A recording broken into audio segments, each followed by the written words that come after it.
Kasi yun ang may permit eh. Yeah, Na magpainom. Magpainom. Muslim nga pala. Kung kami may inom sa dating kasama ko, tapos naka-board lang sa bed space lang, doon na kami inom. Pero hindi lang ako inom. Doon na kayo. Kumakain ba sila ng baboy? Oo, may baboy. Kala ko Pag sa Muay Thai, merong Muslim area, tsaka Hindi, kala ko non-Muslim. Kala ko Muslim ayaw ng baboy. Bawal talaga sa kanila. Bawal. Haram. Tawag doon, haram. Haram. Hindi sila Bawal. kumakain ng baboy. Oo, sasampalin ka daw, bibitahin ka. Pero, doon kasi open country. Kaya pumunta ka ng mall, nakalagay dito. For non-Muslim. Dito. For Muslim only. Kaya punta ka dito. Andiyan yung mga baboy, tsaka yung mga pork chop. Oo, Pwede yun. Tosino, mga longganisa, andun yun. Okay naman pala. May permit yun, may permit talaga. For non-Muslim, tsaka kahit sa grocery.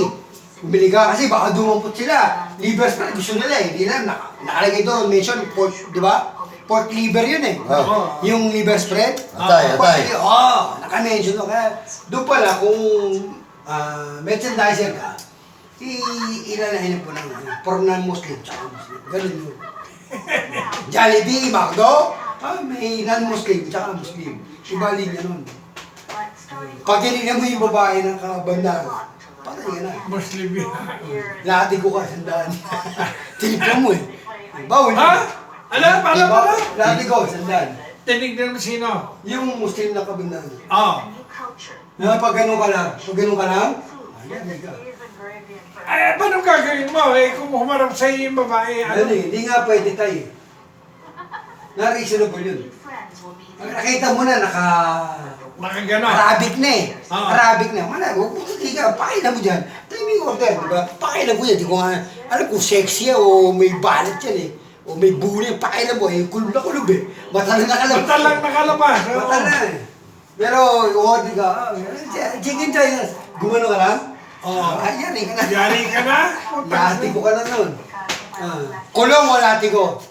Pakulong na lang ako. Sino? Kaya nga yung bansa ano araw niya. Walang pwede Open country yun ha? Open country. Sino makakakita sa'yo na tumingin ka sa babae? CCTV. Ha? CCTV. Walang pulis doon tayo. Ha? Walang pulis na nakakala doon. Like tayo, sasakyan mo, lumampas ka doon sa pedestrian, okay lang yun.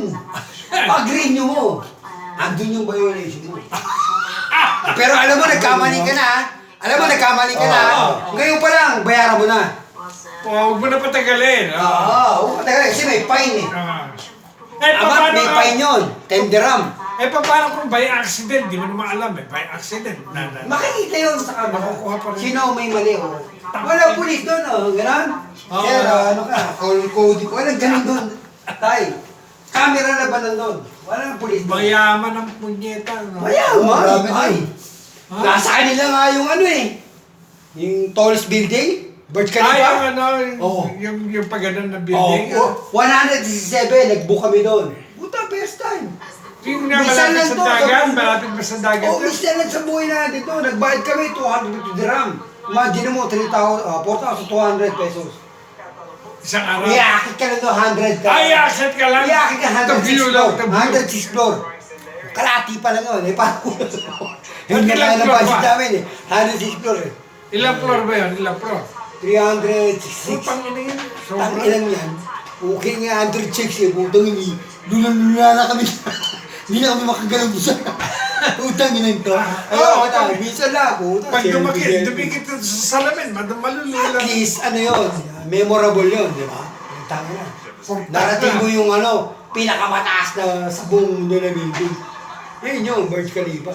Tama na, lapit yun. Yung magandang building nila, parang... Kaya doon, yung crime, pinatay ka, sinaksa ka, 1 week na, solved na. Kasi may camera eh.